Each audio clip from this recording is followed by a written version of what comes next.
You are welcome to Mathematica channel. आज हम लोग अभी हमने बेसिसिटी पढ़ रहे थे। हम लोग एक छोटा पोर्शन बचा हुआ है एराइल अमाइन और अमोनिया के बीच में। एराइल अमाइन और अमोनिया के बीच में कौन ज़्यादा बेसिक है, ठीक है ना। तो चलो देखेंगे, आज का ये पोर्शन है हमारा। एक मिनट, कलर ले लेते हैं। सो अराइल अमाइंस, अराइल अमाइन मतलब बेंजीन रिंग के ऊपर अमाइन होने का मतलब एनिलिन की बात कर रहा है ये, ठीक है ना। और साथ में किसके बारे में बात करता, अमोनिया। तो अभी एक चीज ध्यान रखना, अमोनियम आयन अगर सॉरी अमोनिया अगर इसके ऊपर अटैच है तो याद रखना एक H प्लस अगर आएगा तो ये NH3 प्लस बनेगा, ठीक है ना। तो ये इस तरह से रेजोनेंस कैसे बनाएगा, अगर आप ध्यान दो तो बेंजीन रिंग के अंदर दो तरह के जो बॉन्ड बनते हैं ना, एक इस टाइप से बनता है और इस टाइप से बनता है। तो ये दो रेजोनेंस बनते हैं, ठीक है ना। On the other hand anilinium ion, ये एनीलियम आयन है, ठीक है। By accepting a proton can have only two resonating structure. लेकिन इससे पहले वाला जो है एराइल अमाइन, उसके अंदर की बात कुछ और है। लेट अस सी, ये आपको अभी समझना है खूब बढ़िया से। यहाँ पे NH3 नहीं है, यहाँ NH2 है। डायरेक्ट एनिलिन की बात करते हैं। तो चलो सबसे पहले क्या बोलता है, pKb value of aniline is quite high. तो अब एक चीज बताओ मुझे, इफ पीकेबी इज हाई इसका मतलब केबी इज लेस। केबी लेस होगा तो लेस बेसिक। बात समझ में आई। केबी लेस होगा तो इसका मतलब लेस बेसिक होगा। ये बात समझ में आ गई होगी शायद, ये बार बार मैं बता रहा हूं आपको। अब आगे बढ़ते हैं। क्या बोलता है, why it is so, it is because in aniline और अदर एराइल अमाइन, ये एनिलिन की बात कर रहा है या दूसरे एराइल अमाइन और जिसके साथ बेंजीन रिंग है उसके बारे में बोलता था। NH2 group is attach directly to the benzene ring, मतलब बेंजीन रिंग का जो कार्बन है उसके साथ में नाइट्रोजन डायरेक्ट अटैच है, ठीक है। और इस नाइट्रोजन के पास क्या है, हमारे पास इस नाइट्रोजन के पास है एक इलेक्ट्रॉन पेयर और nitrogen atom to be in conjugation with benzene ring and thus making it less available for protonation। मतलब इसमें प्रोटोनेशन के लिए हमेशा अवेलेबल नहीं रहता, कहने का मतलब यह बहुत कम प्रोटोनेशन होगा इसके अंदर, ठीक है ना।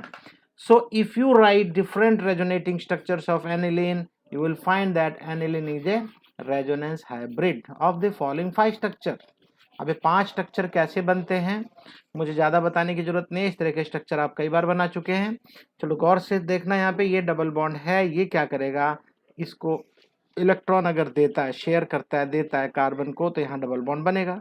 और फिर से आपको मालूम है कि 5 कार्बन के ऊपर 5 बॉन्ड नहीं बन सकते। अगर यहाँ पे डबल बॉन्ड बनता है तो यहाँ पे भी डबल बॉन्ड है, यहाँ पे एक सिंगल बॉन्ड है, 5 बॉन्ड कभी नहीं बनेंगे। तो रेजोनेटिंग स्ट्रक्चर अगला बनेगा तो क्या होगा, यहाँ का बॉन्ड ब्रेक होना पड़ेगा। बॉन्ड ब्रेक होगा तो इलेक्ट्रॉन रिच पोजीशन कौन सी होगी, ऑर्थो। तो ये अगर आप ध्यान से देखो तो ये ऑर्थो पोजीशन पे इलेक्ट्रॉन रिच पोजीशन आ चुकी है। या तो ऑर्थो पे रहेगा, या तो फिर पैरा पे रहेगा, या फिर से ऑर्थो पे। 3 पोजीशन है यहाँ पे, देख रहे हो। और फिर वापस ये सिंगल बॉन्ड बनेगा तो वापस सेम पोजीशन गेन कर लेता है, रीगेन करता है। तो यहाँ पे अब अगर आप ध्यान से देखो तो आपको ये पोजीशन वापस रीगेन कर लिया। तो पोजीशन रीगेन करने का मतलब क्या है, पोजीशन रीगेन करने का मतलब है कि इसने रेजोनेटिंग स्ट्रक्चर ज्यादा बनाए, और जितना ज्यादा रेजोनेटिंग स्ट्रक्चर होगा वो उतना ही स्टेबल होगा, है ना। तो यहाँ पे क्या बोलता है, if you right different resonating structure of aniline you will find that aniline is a resonance hybrid of the following 5 structures, है ना। और यहाँ पे दूसरे केस में एनिलियम आयन अगर आप देखते हो, मान लो इसने एक प्रोटॉन लिया, मान लो इसने एक प्रोटॉन ले लिया, अगर ये प्रोटॉन लिया तो याद रखना रेजोनेंस कुछ नहीं फॉर्म होने वाला। नाइट्रोजन ऑलरेडी अपना शेयर पेयर, जो लोन पेयर है वो नहीं बचेगा उसके ऊपर। अब ये बेंजीन रिंग भी सेम कंडीशन में रहेगा, सिर्फ और सिर्फ बॉन्ड की पोजीशन चेंज हो जाएगी बस, बाकी सब सेम रहेगा। इसका मतलब यहाँ पे रेजोनेटिंग स्ट्रक्चर 2 ही बनेंगे। अब पढ़ेंगे हम लोग इनके बारे में। 2 चीजें तो हमने देख ली अच्छे से, अगर H प्लस अटैच होता है तो क्या होगा, अगर H प्लस अटैच हुआ तो दो रेजोनेटिंग स्ट्रक्चर बनते हैं, और अगर नहीं हुआ तो आपके पास 5 रेजोनेटिंग स्ट्रक्चर है। तो which one is stable, first one, है ना। तो देखते हैं, we know that greater the number of resonating structure greater is the stability. तो जिसमें 5 स्ट्रक्चर बनेंगे वो कैसे भी ज्यादा स्टेबल होगा, है ना। तो thus you can infer that aniline that is 5 resonating structure is more stable than anilium ion। तो एनिलियम आयन अगर बनता है कि H प्लस उसके ऊपर आता है तो वो कम स्टेबल होगा। Hence the proton acceptability or basic nature of aniline or other aromatic amine would be less than ammonia। ये लाइन समझ में नहीं आई आपको, फिर से बताता हूं क्या बोलता है। Hence प्रोटोन एक्सेप्टेबिलिटी, तो एक चीज बताओ मुझे, अगर वो प्रोटोन एक्सेप्ट करता है, ऐसा बनता है, तो इसके तो 2 ही रेजोनेटिंग स्ट्रक्चर हैं, तो ये लेस स्टेबल है। क्या है, लेस स्टेबल। अगर ये प्रोटोन एक्सेप्ट करेगा तो लेस स्टेबल है, और अगर नहीं एक्सेप्ट करता, नहीं करता एक्सेप्ट, तो ये ज्यादा ज्यादा स्टेबल रहता है, 5 रेजोनेटिंग स्ट्रक्चर बनाता है। अब बात समझ में आ गई होगी आपको, क्या बोलता है, हैंस द प्रोटोन एक्सेप्टेबिलिटी और the basic nature of aniline. दो देखो, वही एक बात है, बता रहा, या तो प्रोटोन एक्सेप्ट करेगा तो कहानी अलग हो जाएगी, या बेसिक नेचर ऑफ एनिलीन और other aromatic amine would be less than ammonia. तो बेसिक नेचर जो है अमोनिया से कम होगा, बेसिक नेचर अमोनिया से कम होगा। और इससे पहले आपने देखा था नॉर्मल अमाइंस में, नॉर्मल अमाइंस क्या होता है, it is more basic than ammonia. I hope अभी समझ में आ गई होगी बात। मतलब अगर रेजोनेटिंग स्ट्रक्चर इस तरह से बेंजीन रिंग के ऊपर अमोनिया या नाइट्रोजन एनिलीन लगा हुआ है तो वो कम बेसिक होगा अमोनिया से, और नॉर्मल अमाइन जो है वो अमोनिया से ज्यादा होगा बेसिक। आई होप बात क्लियर हो गई होगी अभी बिल्कुल 100%। In case of substituted aniline, अब ध्यान से सुनना, अगर एनिलीन के ऊपर कुछ और सब्स्टिट्यूटेड कंपाउंड लगे हैं, it is observe that electron releasing group, अब ध्यान से सुनना, फिर से मेरी बात सुन लो ध्यान से। अगर मान लो ये है और यहाँ पे एनिलीन है, ये यहाँ मान लो CH3, अब ध्यान से सुनना, बहुत समझ में आने वाली बात। अगर CH3 अटैच है तो ये है electron releasing group, electron releasing group. अगर इलेक्ट्रॉन देने वाली चीज है तो आपको पता है एसिडिटी के केस में क्या बोलता है, एसिडिटी को कम करता है। मैं उल्टा बता रहा हूं, एसिड के बारे में बता रहा हूं। अगर CH3 क्या होगा, अटैच है, या C2H5 अटैच है तो इलेक्ट्रॉन रिलीज करेगा। इलेक्ट्रॉन रिलीज करता है तो क्या होता है, इलेक्ट्रोनेगेटिविटी का इफेक्ट कम होता है और एसिडिक स्ट्रेंथ लेस हो जाता है। एसिडिक स्ट्रेंथ क्या होगी, लेस हो जाएगी। और अगर यहां बेसिक के केस में अगर मैं देखूंगा तो उस केस में क्या देखूंगा, बेसिक स्ट्रेंथ बढ़ जाएगी, है ना। एसिडिक कम होगी तो बेसिक बढ़ेगी। तो electron releasing group like OCH3 CH3 increase the basic strength, where as electron withdrawing group होगा तो इलेक्ट्रॉन को विड्रॉ करेगा तो क्या होगा वहां पे, तो एसिडिक स्ट्रेंथ को बढ़ाता है इलेक्ट्रॉन विड्रॉइंग ग्रुप, है ना। इलेक्ट्रॉन विड्रॉइंग ग्रुप क्या करता है, एसिडिक स्ट्रेंथ को बढ़ाता है। लेकिन यहाँ पे क्या होगा, बेसिक स्ट्रेंथ को क्या करेगा, घटाएगा, डिक्रीज करेगा। तो एसिड वाला अगर आपको याद है तो दूसरा अपने आप याद हो जाएगा बेसिक वाला। देखो यहाँ पे, तो increase basic strength, where electron withdrawing group like nitro SO3 and acid X minus, ये सब क्या करेंगे, ये इलेक्ट्रॉन विड्रॉइंग ग्रुप है, इलेक्ट्रॉन ले लेते हैं, तो ये क्या करेंगे, बेसिक स्ट्रेंथ को डिक्रीज करेंगे। अगर इलेक्ट्रॉन रिलीजिंग ग्रुप है तो इंक्रीज करेगा, इलेक्ट्रॉन विड्रॉइंग ग्रुप है तो डिक्रीज करेगा। आई होप ये बातें क्लियर हो गई होंगी आपको बहुत अच्छे से। इसके ऊपर एक क्वेश्चन भी है, जरा गौर से देख लो, एग्जांपल है, बोलता है arrange the following decreasing order of the basic strength. चलो जी, अच्छी बात है, चलो देखते हैं। तो सबसे पहले तो एक अमोनिया यहाँ पे दिखाई दे रहा है मुझे, चलो अमोनिया है। अभी अभी मैं पढ़ के आ रहा हूँ, अभी अभी मैं आपको पढ़ा के भी आ रहा हूँ अमोनिया के बारे में, कि ये ज्यादा बेसिक होता है, किससे, बेंजीन रिंग वाले से, बेंजीन रिंग वाले से ज्यादा बेसिक होता है, ठीक है ना। तो बेंजीन रिंग वाले से ज्यादा बेसिक होने का मतलब क्या हुआ, इसका मतलब ये बेंजीन रिंग कहाँ है, देखो यहाँ पे है, सिर्फ एक है और इसके ऊपर NH2। तो इससे तो ये ज्यादा बेसिक हो गया, अच्छी बात है।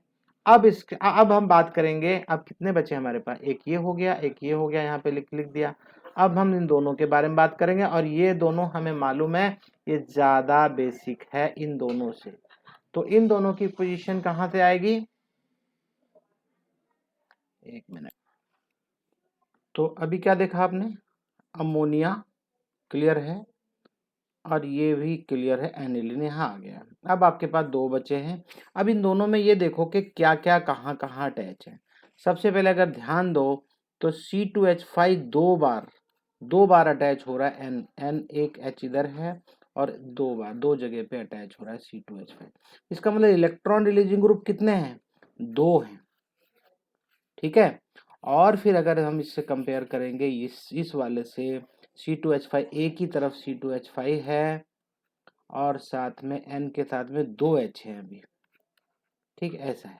तो अभी इलेक्ट्रॉन रिलीजिंग ग्रुप कितना है, एक ही है C2H5। तो इसका मतलब ज़्यादा बेसिक कौन होगा, जिसके अंदर ज़्यादा C2H5 है, मतलब ये। तो ये सबसे ज़्यादा बेसिक होगा, ट्वाइस और NH, ठीक है ना। तो अब यहाँ क्या आएगा, C2H5 और NH2। तो ये बेसिसिटी आपको समझ में आ गई होगी अच्छे से। समझना जरूरी है, बातों को जब तक समझोगे नहीं आप आंसर अच्छे से कर नहीं पाओगे। और मैंने अपनी पूरी कोशिश लगा ली है कि आपको अच्छा समझ में आए, ठीक है ना। तो अब आ जाते हैं हम अल्काइलेशन में। अल्काइलेशन का पार्ट जो है वो बता रहा है कि refer unit 10 12th class, alkylation किया हुआ। अल्काइलेशन का आएगा अमाइन अंडरगोज अल्काइलेशन, अमाइन रहेगा पहले से और अल्काइलेशन करेंगे, ठीक है ना, on reaction with alkyl halide. तो अल्काइल हैलाइड और अमाइन इन दोनों का रिएक्शन होगा तो अल्काइलेशन होगा, ठीक है ना। पता है, अगर नहीं पता है तो कोई बात नहीं, मैं आपको बता देता हूँ, कोई प्रॉब्लम नहीं है। यहाँ पे मान लो आपके पास अमाइन है, अमाइन कौन सा अमाइन है, NH और ये इसके ऊपर दो R लगे हुए हैं, मान लो R1 R2, मान लो R या R डैश लिखो तो ज़्यादा अच्छा, ठीक है ना। और अल्काइल हैलाइड ये है आपके पास, ये एक डैश था, इस पे दो डैश लगा लो जी, ये भी डिफरेंट टाइप का है। अब इस केस में क्या देखते हो, अच्छा यहाँ पे लोन पेयर भी है, उससे कोई प्रॉब्लम नहीं होती है। अब ये प्रोडक्ट आपको क्या देगा, सोचो, N और N के ऊपर ये R, ये भी R डैश, अब ये H हटेगा और इसकी जगह पे एक और R डबल डैश आ जाएगा, ये वाला पार्ट। तो अभी मैं इसको ऐसे बना सकता हूँ, R double dash, R single dash, NR। बात समझे क्या नहीं, क्लियर है ना। सेम वे बेंजीन रिंग के ऊपर भी हैलाइड अगर ऐसा है, ये वाला बेंजीन रिंग के ऊपर X है, ठीक है ना, और यहाँ आपके पास क्या है, R डैश और साथ में एक H, राइट। ये आपका अमाइन है, ये क्या है, ये हेलोबेंजीन, ठीक है ना। अब जैसे नॉर्मल हेलोजन था, हेलो एल्केन था, लेकिन यहाँ हेलोबेंजीन, अगर बेंजीन वाला पार्ट होगा तो क्या बनेगा, वेरी सिंपल, बेंजीन और साथ में ये N यहाँ पे, भाई H की जगह पे ये अटैच हो रहा है बेंजीन, वेरी सिंपल। तो अभी अटैच होगा तो N यहाँ आ जाएगा अटैच होके, और एक तरफ R और एक तरफ R dash, very simple. I hope acylation clear हो गया होगा आपको। मैं सॉरी, एल्काइलेशन क्लियर है, तो फिर मैं अभी एसाइलेशन पे चलूंगा। ओके, एल्काइलेशन मतलब एल्काइल अटैच होता है। अब एल्काइल ही जरूरी नहीं है, मैंने आपको एराइल भी करा दिया, एराइलेशन मतलब एराइल अटैच हो जाएगा किसके ऊपर, अमाइन के साथ। अब आता है असाइलेशन। असाइलेशन बहुत बहुत बहुत इंपॉर्टेंट और खास करके ये कन्वर्जन रिएक्शन में बहुत काम आने वाला है। तो चलो देखते हैं क्या होता है असाइलेशन। बहुत बहुत बहुत इजी भी है और आपको समझना बहुत जरूरी है। बोलता है aliphatic and aromatic primary and secondary amine. बहुत ध्यान से देख लो किसकी बात करता है ये, एलिफैटिक हो या एरोमेटिक हो, प्राइमरी और सेकेंडरी की बात करता है। तो जरा इसको देखो क्या है, ये क्या है, ये क्या है? एरोमेटिक है। एनिल सॉरी, ये है C2H5 है, तो ये क्या एलिफेटिक है, प्राइमरी है, ठीक है ना। ये भी एलिफेटिक है लेकिन सेकेंडरी है क्योंकि C2H5 C2H5 दो साइड से है। ओके, और फिर ये क्या है, बेंजीन के ऊपर NH2, एनिलिन है या बेंजीन अमाइन बोलो आप इसको। ये तीन डिफरेंट कंडीशंस बताता है। अब ये तीन डिफरेंट कंडीशन आपको कैसे रिएक्शन कराने जा रहा है, बहुत ध्यान से देखना, आपको समझ में भी अच्छा आएगा, मजा भी खूब आएगा, और लिखना जरूर। तो चलो देखते क्या रिएक्शन करेगा, कैसे और किसके साथ।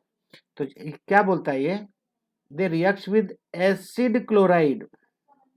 ये देखो एसिड क्लोराइड है ये, CH3 C double bond O Cl, ये इसको एसिड क्लोराइड भी बोलते हैं। क्या बोलते हैं? एसिड क्लोराइड, ध्यान से देखना। और एक होता है एनहाइड्राइड और esters by nucleophilic substitution reaction. अब ये न्यूक्लियोफाइल क्या करता है, सब्स्टिट्यूट करता है, मतलब किसी को वहां से हटाएगा और खुद वहां अटैच हो जाएगा। तो चलो देखते हैं किसको हटाएगा और किसके साथ अटैच होगा। रुक जाओ, अभी थोड़ा सा और देख लेते हैं अच्छे से। So this reaction is known as acylation, you can consider this reaction as a replacement. भाई सीधी सी बात है, उसने पहले ही बोल दिया न्यूक्लियोफिलिक सब्स्टिट्यूशन रिएक्शन, मतलब किसी को रिप्लेस किया जाएगा, कोई वहां से हटेगा ऑफ हाइड्रोजन एटम, वहां से एक हाइड्रोजन एटम को रिप्लेस करेगा, ठीक है ना, रिप्लेस करेगा उसको, हाइड्रोजन एटम को। यहाँ पे क्या बोल रहा है, NH2 या NH या, ठीक है ना, बात को समझना है। ये प्राइमरी है और ये सेकेंडरी अमाइन है। Group by the acyl group, अब असाइल ग्रुप वहां H को हटाएगा और असाइल ग्रुप वहां अटैच हो जाएगा, जैसे ये दिख रहा है ना। कैसे हटाइए, जरा गौर से देखो, इस वाले H को हटाएगा और यहाँ पे ये COCH3 ऐसे अटैच होगा, ये वाला पार्ट। और जब यहाँ से H निकलेगा और यहाँ से Cl अटैच होगा तो हाइड्रोक्लोरिक एसिड भी बनेगा, बाय प्रोडक्ट। बहुत ध्यान से देखना है, मैं आपको बहुत अच्छे समझाने चल रहा हूँ।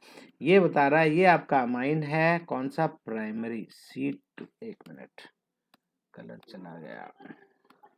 अब आपके पास है, मान लो C2H5 है और साथ में बोलता है NH2 है, ठीक है ना। अब अटैच क्या करवाना है आपको, C डबल बॉन्ड O, एक तरफ है CH3 और एक तरफ है Cl, ऐसा ये वाला पार्ट अटैच होता है। किसके साथ अटैच होगा, ये NH2 जो है, ये एक H इधर है, एक H यहाँ से डिटैच होगा और उसकी जगह पे COCH3 अटैच हो जाएगा, ठीक है। अब साथ में एक चीज और बोलता है, so the product obtain by acylation reaction is also known as amides. Amide बनता, अमाइड, मैंने आपको पहले भी अमाइड से अमाइन बनाना सिखाया था। यहाँ पे देखो ये अमाइड बन रहा है, C डबल बॉन्ड O, और उस C के साथ में एक N भी रहता है, वो NH या N जो भी बनेगा, ठीक है, अमाइड बनेगा। The reaction is carried out in the presence of A base stronger than amine. Amine तो बेस है, हमें मालूम है कि अमाइन बेस है, लेकिन अमाइन से भी स्ट्रॉन्गर बेस हमको यहाँ पे रखना पड़ेगा, तब ये रिएक्शन पॉसिबल है। Like pyridine which removes hydrochloric acid so far and shift the equilibrium to the right hand side। Reason क्या है, बाकी के जो बेस होंगे वो हाइड्रोक्लोरिक एसिड को हटा नहीं पाएंगे, पायरिडिन हटा देगा, इसलिए पायरिडिन एज अ बेस यूज करना है, ठीक है। जिससे कि हाइड्रोक्लोरिक एसिड को रिमूव कर दे, हाइड्रोक्लोरिक एसिड रिमूव होता जाएगा तो क्या होगा, आपकी प्रोडक्ट की साइड में, राइट हैंड साइड में रिएक्शन प्रोसीड होगी। ओके, तो ये रिएक्शन आपको अच्छे से क्लियर भी हो गई है। इस H को हटाना है, जरा गौर से देखो, इस H को इस N के ऊपर लगा दिया ये, और यहाँ से इसको हटा दिया, इस N के ऊपर लगा दिया ये वाला देखो। अब इस N के साथ में, इस N के साथ में C को अटैच करवाना है, लेकिन Cl को भी तो हटाना है, Cl भी ब्रेक होगा, ध्यान रखना। तो ये H इधर है और ये Cl यहाँ पे है, फिर आप क्या देखते हो, O के साथ में डबल बॉन्ड बनता है, ओके, एक H यहाँ वाला ये रिमूव हो गया और साथ में इसके एक Cl भी था, ये भी रिमूव हो गया, दोनों रिमूव होके हाइड्रोक्लोरिक एसिड बन गए। क्या बना यहाँ पे, देखो यहाँ पे इथाइल है, यहाँ मिथाइल है। अब ये तो आपको डिपेंड करता है कि जो एसिड क्लोराइड आपने लिया है उसमें कितने अल्काइल ग्रुप, यहाँ CH3 है या C2H5 है या C3H7 है, आपके ऊपर डिपेंड करता है, अकॉर्डिंगली आपके प्रोडक्ट बनेंगे।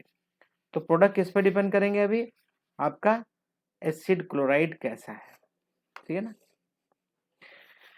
बहुत ईजी है, एक एक एच हटता जाएगा, उसकी जगह पे अल्काइल ग्रुप अटैच होते जाएंगे। चलो अब यहाँ पे यहाँ बात करता है सेकेंडरी।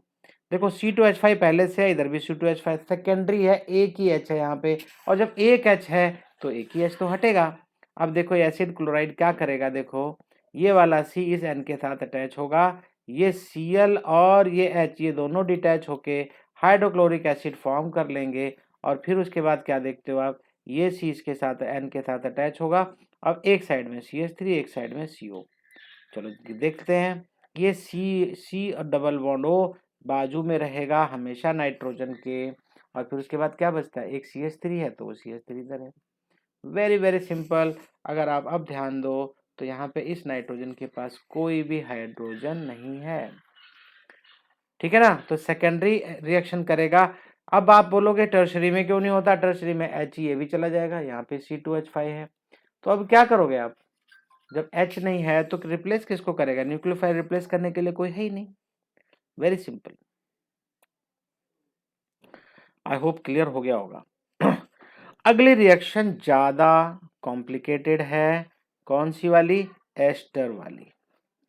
एस्टर की रिएक्शन आपको यहाँ समझाने में बड़ा अच्छा लगेगा, मुझे समझ में भी आपको अच्छे से आएगा कि एस्टर कैसे न्यूक्लियोफाइल बन के अटैक करेगा किसके ऊपर, अमाइन के नाइट्रोजन के ऊपर। चलो देखते हैं, ये समझना बहुत जरूरी है। चलो देखते हैं, पहले तो ये है आपका C6H5 बेंजीन और उसके ऊपर NH2, कहने का मतलब बेंजीन अमाइन या एनिलिन, क्या है, एनिलिन। अब आगे क्या क्या यहाँ पे ethanoic anhydride, ethanoic anhydride is nothing but ester. अब ये इथेनोइक एनहाइड्राइड में क्या देखते हो आप, ये C डबल बॉन्ड O, इधर भी C डबल बॉन्ड O और बीच में एक O, इस साइड में CH3 इस साइड में CH3।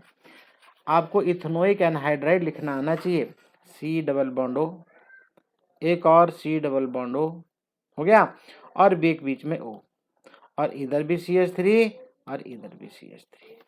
आई होप अब कोई दिक्कत नहीं होगी और आप इसको समझ गए होंगे, है ना। अब ध्यान देना, एक पोर्शन यहाँ का या इस साइड का अब ये ब्रेक होगा, ध्यान देना प्लीज, समझना अभी आपको।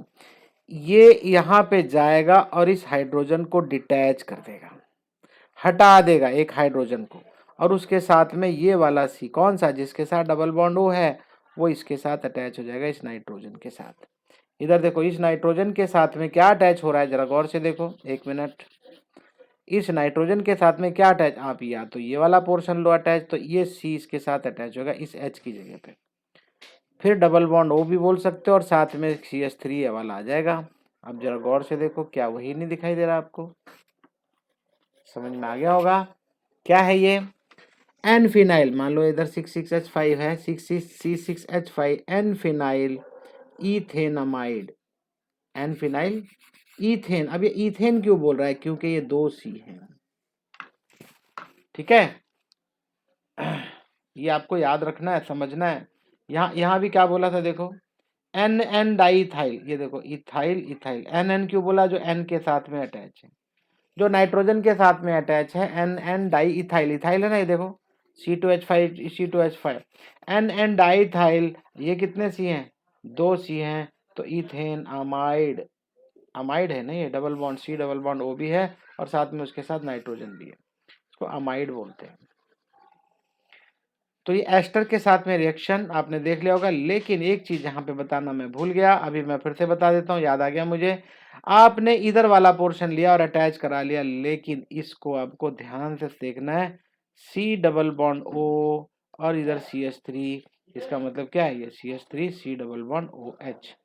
आपको आपने देखा था एक H को रिप्लेस किया था यहाँ से, इस H को, ये H यहाँ पे आएगा और ये COOH हो जाएगा, और CH3, तो CH3COOH, मतलब यहाँ पे आपको एसिड मिलेगा, इधर एसिड मिलेगा और इस यहाँ पे अमाइड मिलेगा। मैं आपसे उम्मीद करूंगा कि आप इसको समझना है, बार बार समझना है, बार बार देखो समझो, ये आपको कन्वर्जन में बहुत काम आने वाला है, ठीक है। सेम वही बोला, amines also react with benzoyl chloride. Benzoyl नाम आते ही आप समझ जाओ कि उसके अंदर 7, देखो ये 7 इलेक्ट्रॉन, 7 कार्बन है, ऐसा, ठीक है। C6H5 COCl, COCl, ठीक है। बेंजोइलेशन करवाना है तो अभी आपको किसके साथ में रिएक्शन करना है, आपको CH3NH2। Very simple. अब एक चीज देखना, आपको बहुत ध्यान से समझना है।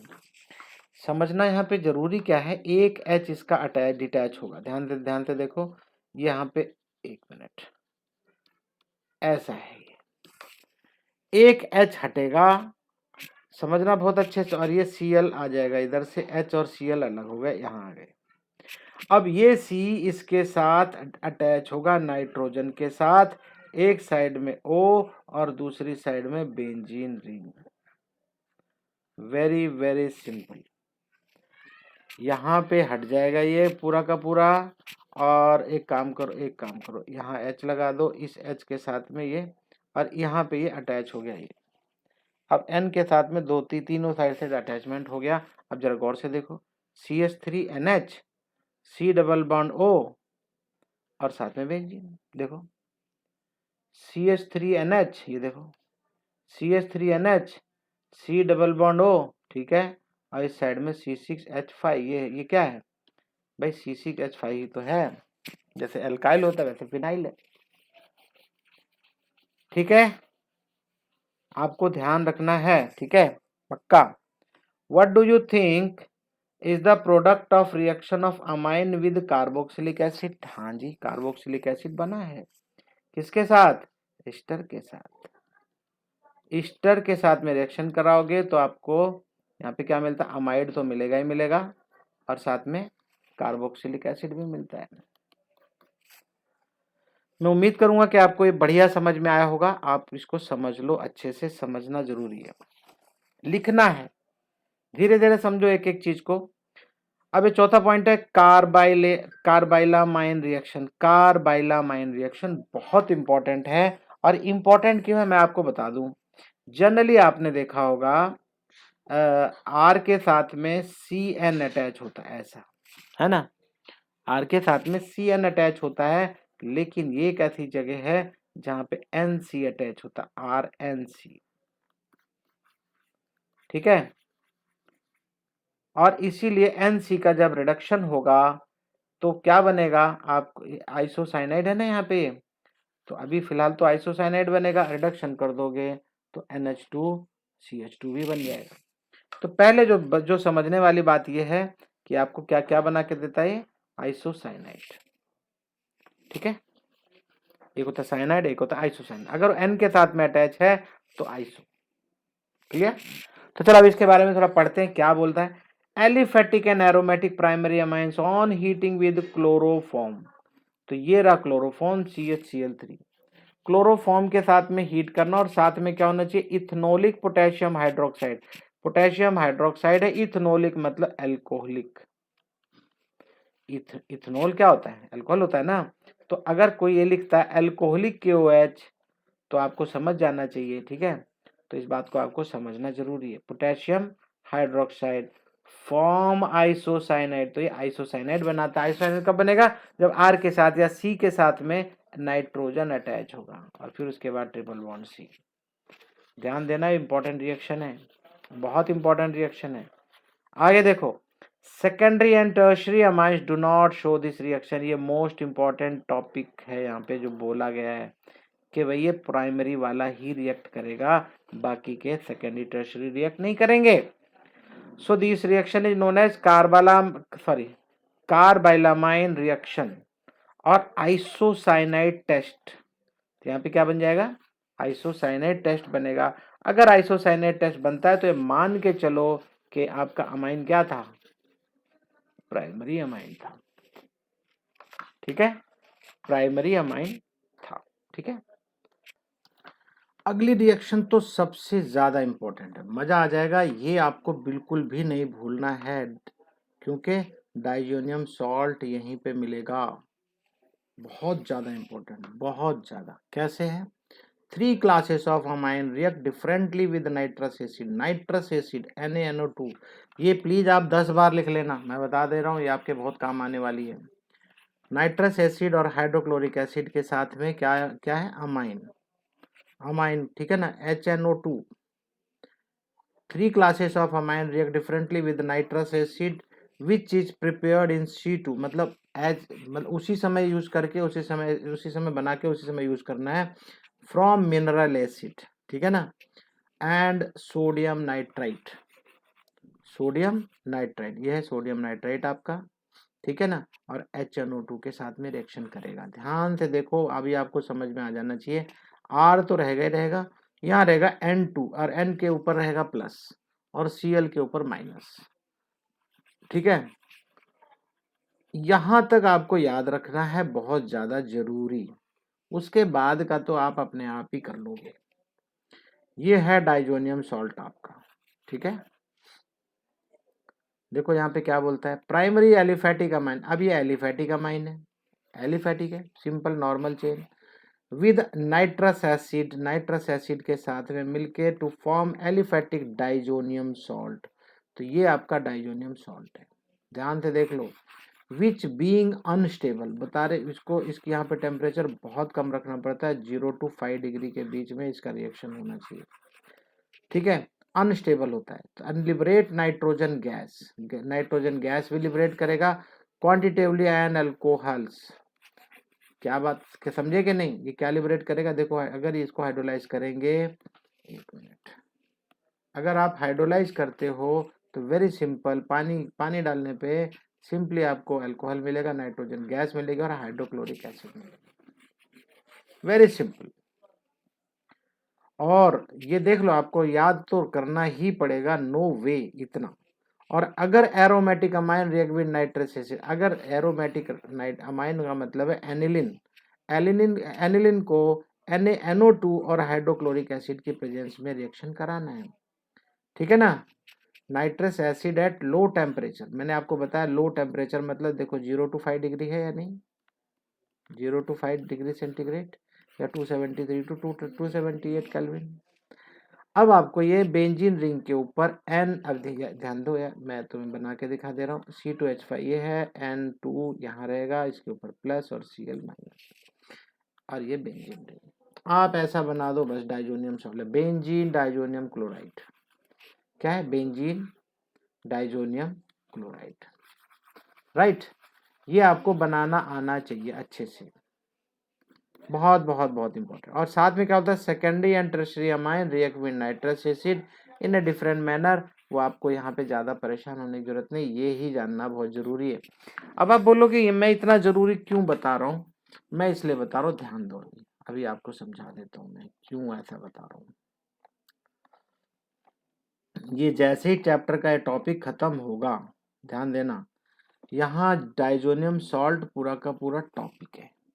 अभी फिलहाल तो आपके सिलेबस से निकाल दिया गया है, लेकिन आप इसको कैसे भी कहीं से भी नहीं निकाल सकते, इसको पढ़ना ही पड़ेगा। तो डाइजोनियम सॉल्ट जानने के लिए यहाँ बोलता है जैसे method of preparation diazonium salt.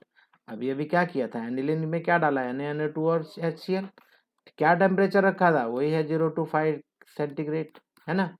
और ये देखो डाइजोनियम सॉल्ट बनता है यहाँ पे N2 प्लस और Cl माइनस, दिख रहा है ना, और साथ में NaCl और वाटर। बट क्या ये कहानी यही खत्म होती है, नो, नहीं खत्म होती। अब इसके बाद में केमिकल रिएक्शंस होती हैं, मैं आपको ये केमिकल रिएक्शन डिफरेंट वे में समझाऊंगा, यहाँ पे रट्टा मारना जरूरत नहीं है, परेशान हो जाओगे ये करते करते, मैं आपको बहुत अच्छे तरीके से सिखाऊंगा। अभी अभी आपने देखा था डाइजोनियम सॉल्ट में हाइड्रोजन सॉरी वाटर डाला था, याद है आपको, थोड़ी देर पहले क्या बनाया था, यहाँ पे फिनोल बना रहा था ना, कि AR का मतलब बेंजीन रिंग और उसके ऊपर OH, देखो हाइड्रोलाइज किया है तो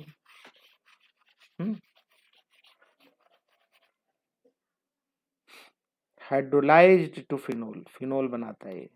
तो ऐसी बहुत सारी रिएक्शन है, मैं सारी आपको सिखाऊंगा, बहुत ईजी है, डरना नहीं है बिल्कुल भी। डाइजोनियम सॉल्ट में आपको अलग से सिखाऊंगा, हो सकता है बता रहे हैं कि आपके सिलेबस में है नहीं है, मुझे उससे कोई मतलब नहीं है, मैं आपको करा दूंगा।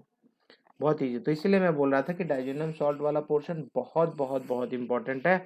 बेशक डाइजोनियम सॉल्ट का टॉपिक आपके सिलेबस से निकाल दिया, लेकिन रिलेटेड इक्वेशंस बहुत जरूरी है, नहीं तो बहुत सारी रिएक्शन तो आप करा ही नहीं पाएंगे बिना डाइजोनियम सॉल्ट के।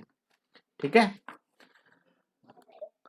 अगली रिएक्शन भी बहुत इंपॉर्टेंट है, ये आपको लिख लिख के याद करनी पड़ेगी।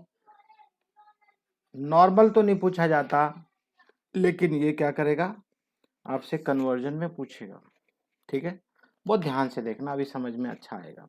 ये क्या बोल रहा है, यहाँ पे आपके पास है अमाइन C2H5NH2, मतलब प्राइमरी अमाइन है ये। प्राइमरी अमाइन के बारे में क्या बोल रहा है, किसके साथ रिएक्शन किसके साथ करानी है, बेंजीन सल्फोनिल क्लोराइड C6H5SO2Cl, ये है C6H5SO2Cl, क्या नाम है इसका, बेंजीन सल्फोनिल क्लोराइड। ध्यान रखना, अब इसके साथ जैसे रिएक्शन होगी प्राइमरी अमाइन के साथ, बहुत ध्यान से देखना, इजी है, बहुत इजी। ये किसके साथ करता है रिएक्शन, प्राइमरी सेकेंडरी। करेगा कैसे, अब जैसे प्राइमरी के अंदर ये 2 NH2 है, ये 2 H है लगे हुए नाइट्रोजन के साथ में, प्राइमरी है। और अगर सेकेंडरी होता तो मान लो यहाँ पे भी C2H5 होता, एक ही H बचता। तो यहाँ इंपॉर्टेंट है, समझने वाली बात है, बहुत ध्यान से देखना।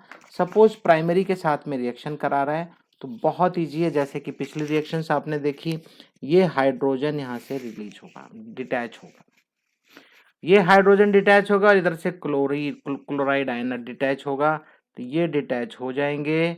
और बहुत ध्यान देने वाली बात है, और ये नाइट्रोजन और सल्फर आपस में बॉन्ड बनाएंगे। बस अगर ये बात आपको याद रह गई तो आप फटाफट रिएक्शन लिख देंगे। देख लो पहले से, पहले देखो कैसे लिखा हुआ है, ऐसे लिखना आना चाहिए पहले आपको। एस के साथ में डबल बॉन्ड हो और एक साथ में Cl। अब इस केस में क्या देखते हो आप, एक H रिलीज होता है और एक Cl, और ये S और N क्लोज आ जाएंगे ब्रैक, और ये साथ में बॉन्ड बनाएंगे, बाकी सब एज इट इज। और इसके बाद एक हाइड्रोजन है।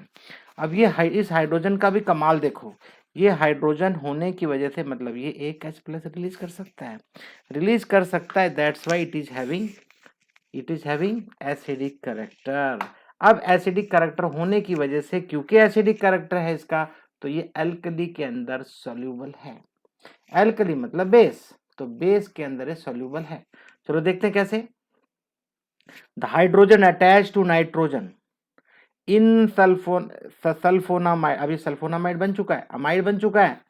सल्फोनामाइड में जो एक हाइड्रोजन है इसकी बात कर रहा है, नाइट्रोजन के साथ जो H अटैच है, स्ट्रॉन्गली एसिडिक, क्यों, due to the presence of strong electron withdrawing sulphonyl group here. तो सल्फोनिल ग्रुप क्या, इलेक्ट्रॉन विड्रॉइंग ग्रुप है, ये पोर्शन जो है ये इससे इलेक्ट्रॉन लेता रहेगा। जितना ज्यादा इलेक्ट्रॉन पुल करेगा अपनी तरफ से, इलेक्ट्रॉन विड्रॉइंग ग्रुप है, नाइट्रोजन से इलेक्ट्रॉन विड्रॉ करता रहेगा, तो सीधी सी बात है इसके अंदर क्या होगा, एसिडिक कैरेक्टर बढ़ जाएगा। एसिडिक कैरेक्टर बढ़ेगा, जब इलेक्ट्रॉन को विड्रॉ करते हैं तो क्या होता है, एसिडिक कैरेक्टर क्या होता है, इंक्रीज होता है। तो ऐसे केस में इस H की वजह से ये ज्यादा एसिडिक हो जाएगा, और एसिडिक होने का मतलब क्या है, it is soluble in alkali, very simple, भूलना नहीं है। और अब आगे क्या बोलता है, in the reaction with secondary, अब ध्यान से देखना, अब ये सेकेंडरी अमाइन में C2H5 दो बार है, दो तरफ है, और अगर ये H और ये Cl इस बार डिटैच होता है, यहाँ से निकलता है, और N और S के बीच में बॉन्ड बनेगा, तो याद रखना इसके पास अब एक भी H नहीं है। और जब यहाँ एक भी H नहीं है नाइट्रोजन के ऊपर, इधर C2H5 इधर C2H5 इधर S के साथ बॉन्ड बन रहा है, अब इसका मतलब जो H ना होने की वजह से इसमें एसिडिक कैरेक्टर नहीं मिलेगा, एसिडिक कैरेक्टर नहीं मिलेगा, बिकॉज H यहाँ पे नहीं है, तो H ना होने की वजह से एसिडिक कैरेक्टर नहीं होगा, तो ये अल्कली के अंदर सोल्यूबल नहीं होगा। सेकेंडरी, प्राइमरी होता है क्योंकि उसके पास H है, सेकेंडरी में नहीं होगा। Such an and diethyl benzene sulfonamide does not contain any hydrogen atom attached to nitrogen atom. It is not acidic और hence it is insoluble in alkali. alkali में insoluble होगा। तो आई होप ये बात दोनों क्लियर हो गई होगी। बहुत आसान है, समझना है, इजी है, मुश्किल कुछ भी नहीं है। यहाँ पे थोड़ी सी बात बता रहा है कि tertiary amine do not react with benzene sulphonyl chloride, नहीं करता रिएक्शन, ठीक है ना। So this property of amine reacting with benzene sulphonyl chloride is in a different manner use for distinction of primary and secondary tertiary amine, ठीक है ना। तो वो डिस्टिंग्विश करने के लिए अलग अलग प्रॉपर्टीज बता रहा है, और वो अभी आपके सिलेबस में नहीं है, समझ, ठीक है ना। उसके सेपरेशन भी बताएगा, मिक्सचर अमाइंस के प्राइमरी सेकेंडरी टर्शियरी अगर एक साथ हैं तो उसमें से आपने क्या देखा, प्राइमरी के साथ अटैच होता है तो एसिडिक कैरेक्टर होता है ना। सेकेंडरी के साथ में होता है तो एसिडिक नहीं होता है, और टर्शरी के साथ होगा तो टर्शरी में तो एक भी एच नहीं है, कौन से एच को सल्फोनिल जो है सल्फोनिल ग्रुप डिटैच करेगा, है ना, तो मुश्किल है। तो ये जितना भी पोर्शन था आपने बहुत अच्छे से देखा। अब अगला पोर्शन आता electrophilic substitution. Electrophilic substitution reaction, अब ध्यान से देखने वाली बात है कि इलेक्ट्रोफाइल आएगा। अब इलेक्ट्रोफाइल आप बहुत दिनों से मैं पढ़ा रहा हूँ, समझा रहा हूँ 11th क्लास से।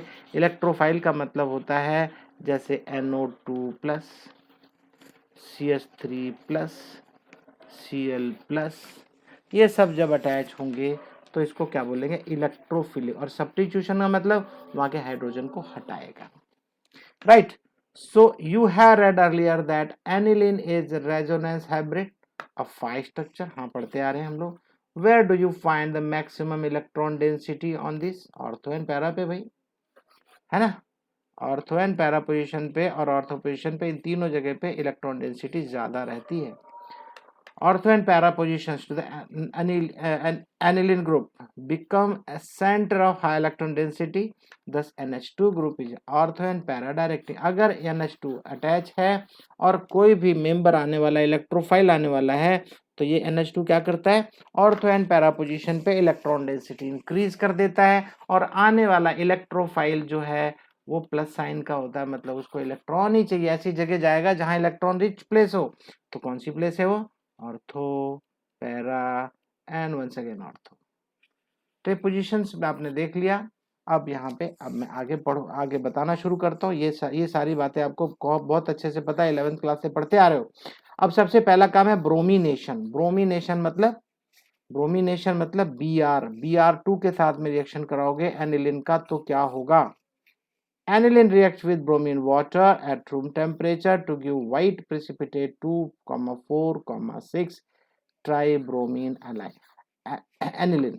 तो हो क्या रहा है, ये Br जो है सॉरी, ये वाला Br ये अटैच होता है तीनों पोजीशन पे, ortho, para and ortho position पे, और 3HBr वापस बाहर निकल जाएगा, ठीक है ना। और व्हाइट प्रेसिपिटेट, ये व्हाइट प्रेसिपिटेट कहाँ गया यार, ये व्हाइट प्रेसिपिटेट बन के बैठ जाएगा नीचे, ठीक है। और ब्रोमीन वाटर को ये ऐसे बना देगा, और ब्रोमीन वाटर डीकलराइज हो जाएगा। अब ध्यान देना, यहाँ पे इंपॉर्टेंट है, आपने अभी क्या देखा, यहाँ पे तीन तरफ से Br अटैच है ना।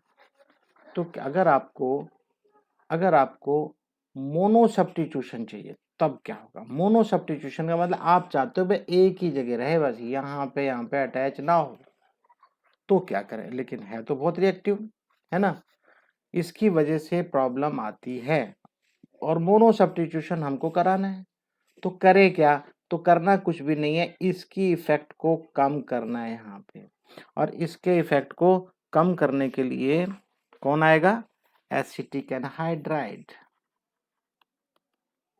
Acetic anhydride, and acetic anhydride क्या होता है, देखो CH3 C double bond O, एक O इधर, और फिर C डबल बॉन्ड O और एक CH3 इधर। बात को समझो आप, एसिटिक एनहाइड्राइड को की वजह से क्या होगा, यहाँ बहुत ध्यान से देखना तब आपकी समझ में आएगा, इजी नहीं है। तो ये क्या करेगा, अगर आप बहुत ध्यान से देखो, NH2 है, एक H हटाओ, मान लो ये दो ना हो के ऐसे है, एक H इधर एक H इधर, एक H को रहने दो आप, एक H इधर है, मान लो ये ऐसे है, एक H हटेगा, मान लो ये राइट वाला हट रहा है क्योंकि यहाँ पे ऑलरेडी शो कर रहा है ये, तो यहाँ पे क्या अटैच हुआ, COCH3, वेरी सिंपल। तो ये COCH3 यहाँ से मिलेगा, ये COCH3 यहाँ अटैच हो गया। अब ये क्या करता है, यहाँ पे मैं आपको थोड़ा सा आइडिया दे दूँ फिर आपकी समझ में आएगा। N के ऊपर जो लोन पेयर है, इसकी बात हो रही है, प्लीज पे अटेंशन। इसके ऊपर N के ऊपर जो लोन पेयर है ये क्या करता है, कभी C के साथ में यहाँ पे डबल बॉन्ड बनाता है और इसके इलेक्ट्रॉन ले लेता है और यहाँ पे नेगेटिव साइन आएगा। अब ऐसे में क्या होता है, ये N जो इलेक्ट्रॉन पेयर को देने में इंटरेस्ट नहीं रखता, इस केस में नहीं रखेगा इंटरेस्ट, लेस अवेलेबल रहेगा इलेक्ट्रॉन। क्यों, यहाँ देख लो, अब आपकी समझ में आ जाएगा। ये नाइट्रोजन और ये C डबल बॉन्ड O, ये इधर CH3, ये नाइट्रोजन के ऊपर जो लोन पेयर है, अब ये बता रहा है इसके साथ में एक बार डबल मिलके डबल बॉन्ड यहाँ बना लेगा, है ना। अब ये इलेक्ट्रॉन तो यहाँ से चलेगा, अब ये डबल बॉन्ड आएगा तो यहाँ सिंगल बॉन्ड बचेगा, देखो इधर, और इसके ऊपर आएगा नेगेटिव साइन।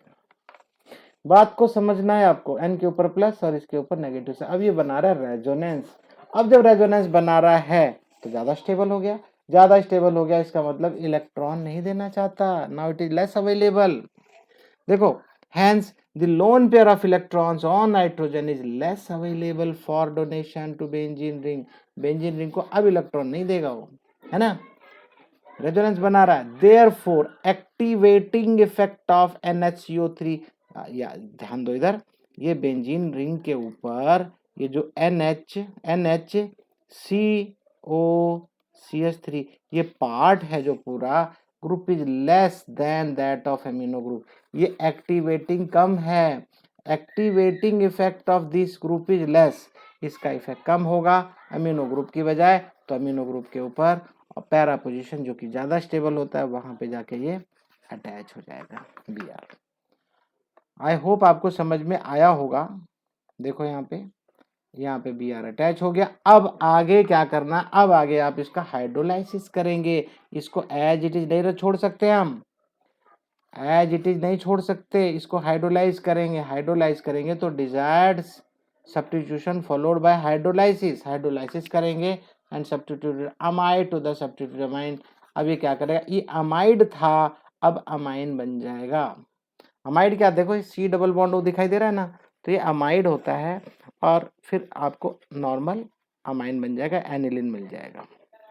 तो इसके इफेक्ट को देखो, ये ब्लॉक करता है एक तरीके से फर्दर रिएक्शन कराने से, और मोनो सब्स्टिट्यूटेड प्रोडक्ट आपको मिलता है। ये मेजर क्या है यहाँ पे, पैरा पोजीशन पे। ऊपर आपने क्या देखा था, ब्रोमीन, ब्रोमीन हर जगह अटैच था, 2,4,6 ब्रोमो। अब अगर आप नहीं चाहते तब आपको इस केस में एसिटिक एनहाइड्राइड ऐड करना होगा। तो आई होप बहुत बढ़िया समझ में आया होगा। आपको इसको लिख लिख के याद करना है, बहुत इंपॉर्टेंट है ये। अगर आपको 12th में बहुत अच्छे नंबर लाने हैं तो इन रिएक्शंस को देखो, समझो, बार बार देखो। ओके, अब आता है नाइट्रेशन। नाइट्रेशन आप खूब बढ़िया से जानते हो, 11th क्लास से आपको पढ़ाता आ रहा हूं कि इसमें क्या होता है, सॉरी, HNO3 और hydrochloric acid, sorry sulphuric acid. यहाँ इस केस में बोलता है ये एसिड का काम करता है और ये बेस का काम करता है, और ये क्या करता है, NO2, एक मिनट कलर चला गया। यहाँ इस केस में क्या देखते हो आप, आपको एक इलेक्ट्रोफाइल मिलता है NO2+, इससे हमको NO2+ मिल जाता है, सिंपल, और कुछ भी नहीं है।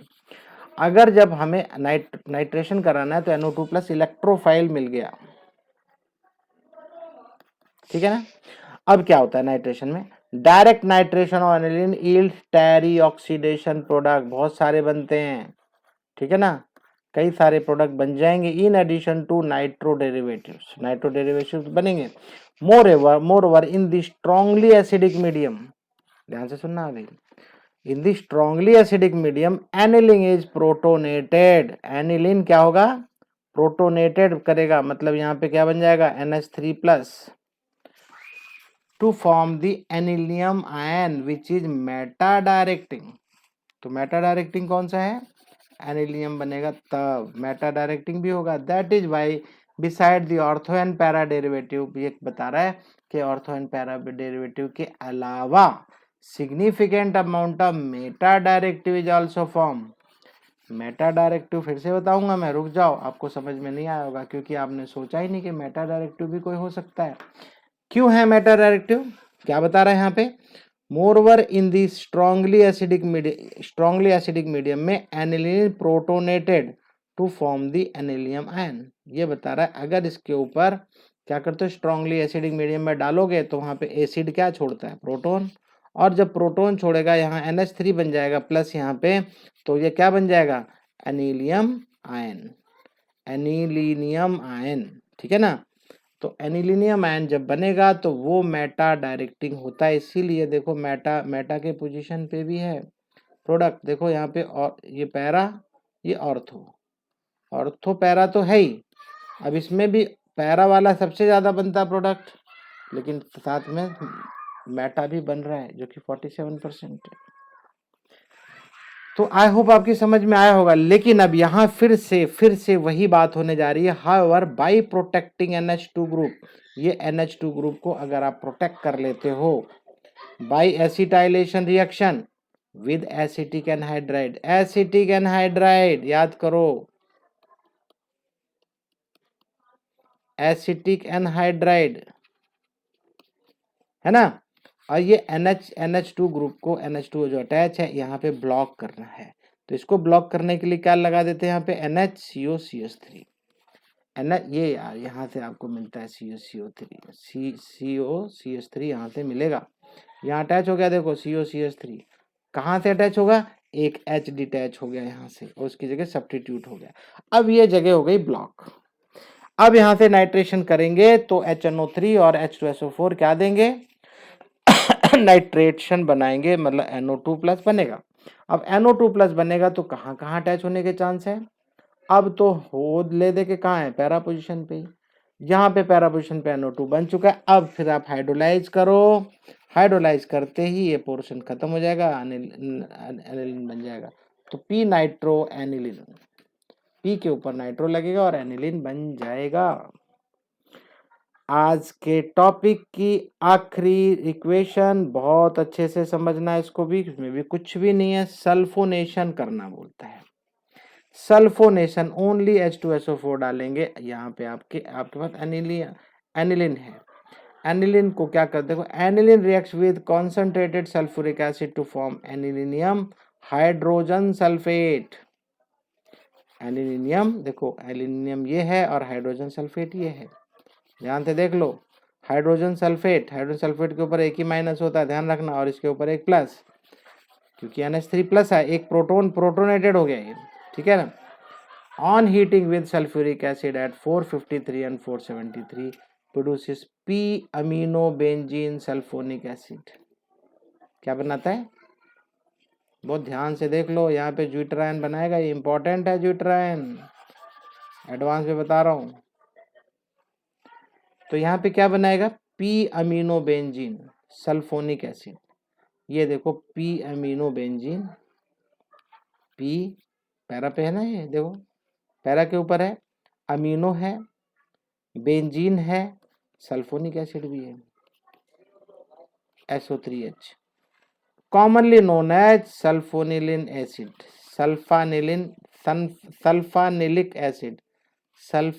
एसिड एज मेजर प्रोडक्ट, ठीक है। अब इसके बाद ये क्या करता है, ये अपने आप को एडजस्ट करता है और ये ज्यूटरायन बनाता है, देख लो।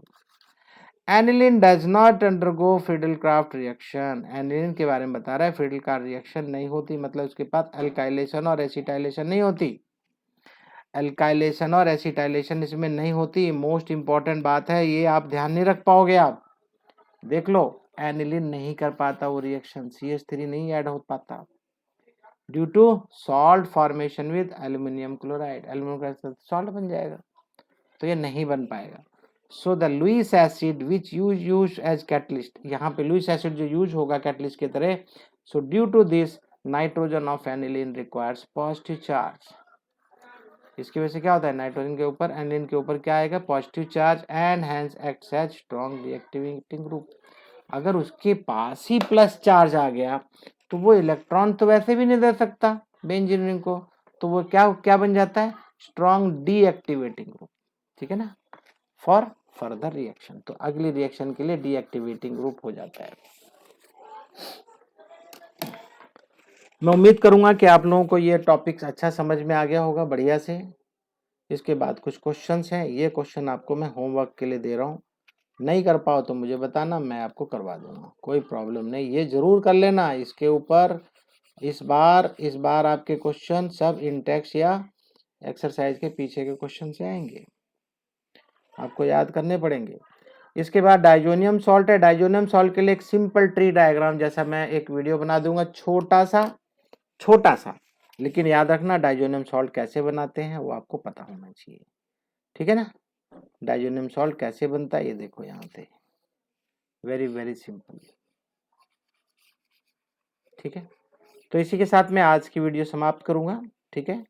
और इस चैप्टर को भी आप देख लो खूब बढ़िया से, मैंने खूब कोशिश की है अच्छे से अच्छा बनाने की, लेकिन जब तक आप रिएक्शन कन्वर्जेंस नहीं करेंगे आपको समझ में नहीं आएगा, ठीक है। तो इसकी प्रिपरेशन और बाकी के रिएक्शन जितने भी हैं मैं सभी सबके सब करवा दूंगा, बहुत आराम से समझ में आएगा। और हाँ, ये कपलिंग रिएक्शन है, ये दो, ये मैं आपको अच्छे से अभी अभी से ही बता दे रहा हूँ, बाद में प्रॉब्लम नहीं आएगी। Reactions involving retention of Dizo group, क्या बता रहा है देखो, ये है डाइजोनियम सॉल्ट, ये है फिनोल, वेरी सिंपल, फिनोल और डाइजोनियम सॉल्ट, ये दोनों यहाँ पे देखो, जरा गौर से देखो, ये देखो यहाँ पे, ये नाइट्रोजन नाइट्रोजन के साथ में यहाँ पे बीच में रहेगा, नाइट्रोजन नाइट्रोजन, यहाँ ट्रिपल बॉन्ड था, यहाँ डबल हो जाएगा, ठीक है। और फिर उसके बाद ये पोर्शन इसका जो ये जहाँ जिसके साथ OH है ये इस नाइट्रोजन के साथ अटैच हो जाएगा, ये वाला पार्ट, और इसके साथ में तो एन डबल बॉन्ड एन ये पहले से ही रहेगा, तो ये वाला एन डबल बॉन्ड एंड हो जाएगा, और साथ में बेंजीन रिंग, और दूसरी साइड से अल्कोहल वाला पार्ट, फिनोल वाला पार्ट अटैच होगा, एक H यहाँ से डिटैच हो जाएगा, HCl डिटैच हो जाएगा, ठीक है ना, H और Cl डिटैच होगा, यहाँ पे इस N के साथ में बेंजीन रिंग अटैच हो जाएगा, साथ में OH तो है ही, ठीक है। और ये डाई होती है, डाई ऑरेंज डाई कलर की, क्या होती है, ऑरेंज कलर की डाई बनेगी, P hydroxy azobenzene, azo group होते हैं ये, और ये एजो ग्रुप किस काम में आते हैं, ज्यादातर डाई बनाने के। फिर से यहाँ पे देखो, यहाँ पे डाइजोनियम सॉल्ट था, इधर तो अल्कोहल था, अब यहाँ पे एनिलिन है, अगर एनिलिन है बिल्कुल डिट्टो वैसे ही अटैच करवाओ, ये वाला पोर्शन देखो NH2 के साथ में, ये रहा NH2 के साथ, और इस वाले क्लोरीन को निकाल के इस N के साथ में अटैच करेगा, N डबल बॉन्ड N, और ये इसके साथ का N डबल बॉन्ड तो रह गई है। ये क्या है, अमीनो, देखो यहाँ पे हाइड्रोक्सी, ये जो OH है ये हाइड्रोक्सी था, यहाँ OH नहीं है, यहाँ पे अमाइन पोर्शन है, तो amino, amino P hydroxy, P वाली पोजीशन पे हाइड्रोक्सी था, तो यहाँ पी वाली पोजीशन पे अमीनो है, दोनों के नाम देख लो अच्छे समझ में आ जाएगा, 2 अमीनो एजो बेंजीन, यहाँ पे क्या है, P hydroxy azo benzene, orange dye, और ये येलो डाई, ठीक है। अब मैं डाइजोनियम सॉल्ट के बारे में आपको अच्छे से एक अलग से सेपरेट सा वीडियो बना दूंगा, इजी है, याद हो जाएगा आपको बहुत जल्दी, राइट। तो इसी के साथ ये रिएक्शन से आपको याद कर लो। Thanks for watching the video.